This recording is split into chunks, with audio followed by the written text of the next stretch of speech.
मित्रों राधे राधे। मित्रों, क्या मृत्यु के बाद पुनर्जन्म मिलता है? जानिए 5 रहस्य। 1. 30 सेकंड में अगला जन्म। उपनिषदों के अनुसार एक क्षण के कई भाग कर दीजिए, उससे भी कम समय में आत्मा एक शरीर छोड़ तुरंत दूसरे शरीर को धारण कर लेता है। यह सबसे कम समयावधि है। सबसे ज्यादा समयावधि है 30 सेकंड। परंतु पुराणों के अनुसार यह समय लंबा की हो सकता है, 3 दिन, 13 दिन, सवा माह या सवाल साल। इससे ज्यादा जो आत्मा नया शरीर धारण नहीं कर पाती है, वह मुक्ति हेतु धरती पर ही भटकती है, स्वर्गलोक चली जाती है, पितृलोक चली जाती है या अधोलोक में गिरकर समय गुजारती है। 2. प्राणवायु से जुड़ा संबंध। सूक्ष्म शरीर को धारण किए हुए आत्मा का स्थूल शरीर के साथ बार बार संबंध टूटने और बनने को पुनर्जन्म कहते हैं। इसका उत्तर जन्म के उत्तर में ही छिपा हुआ है।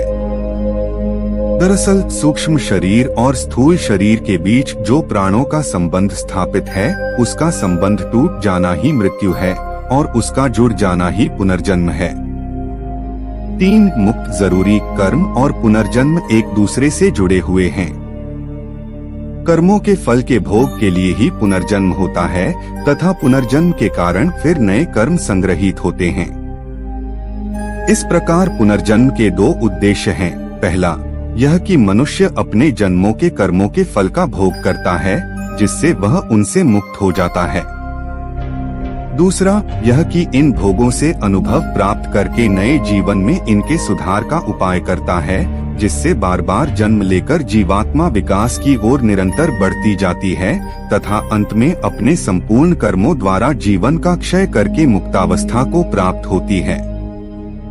4. दूसरे जन्म की जाति पुनर्जन्म के बाद मिलती है। कौन सी योनि, यह सभी सोचते होंगे। जन्म को जाति भी कहा जाता है, जैसे उदाहरणार्थ वनस्पति जाति, पशु जाति, पक्षी जाति और मनुष्य जाति। कर्मों के अनुसार जीवात्मा जिस शरीर को प्राप्त होता है, वह उसकी जाति कहलाती है। यदि अच्छे कर्म किए हैं तो कम से कम मनुष्य से नीचे की जाति नहीं मिलेगी। बुरे कर्म किए हैं तो कोई गारंटी नहीं।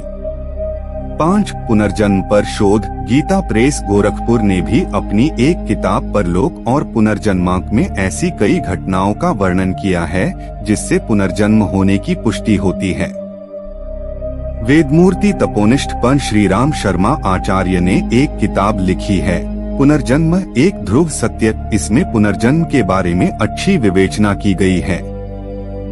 पुनर्जन्म में रुचि रखने वाले को ओशो की किताबें जैसे विज्ञान भैरव तंत्र के अलावा उक्त 2 किताबें जरूर पढ़ना चाहिए।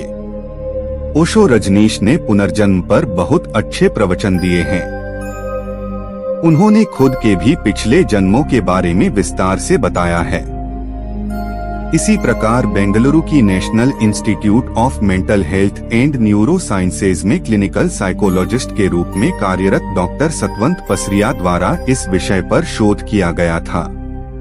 उन्होंने अपने इस शोध को एक किताब का रूप दिया जिसका नाम है glimpse of reincarnation through empirical study of cases in India's. इस किताब में 1973 के बाद से भारत में हुई 500 पुनर्जन्म की घटनाओं का उल्लेख मिलता है। आधुनिक युग में पुनर्जन्म पर अमेरिका की वर्जीनिया यूनिवर्सिटी के वैज्ञानिक डॉक्टर इयान स्टीवेंसन ने 40 साल तक इस विषय पर शोध करने के बाद एक किताब रिइंकार्नेशन एंड बायोलॉजी लिखी थी, जिसे सबसे महत्वपूर्ण शोध किताब माना गया है। आपको यह वीडियो अच्छा लगा तो हमारे चैनल सनातन संस्कृति को सब्सक्राइब जरूर करें। राधे राधे।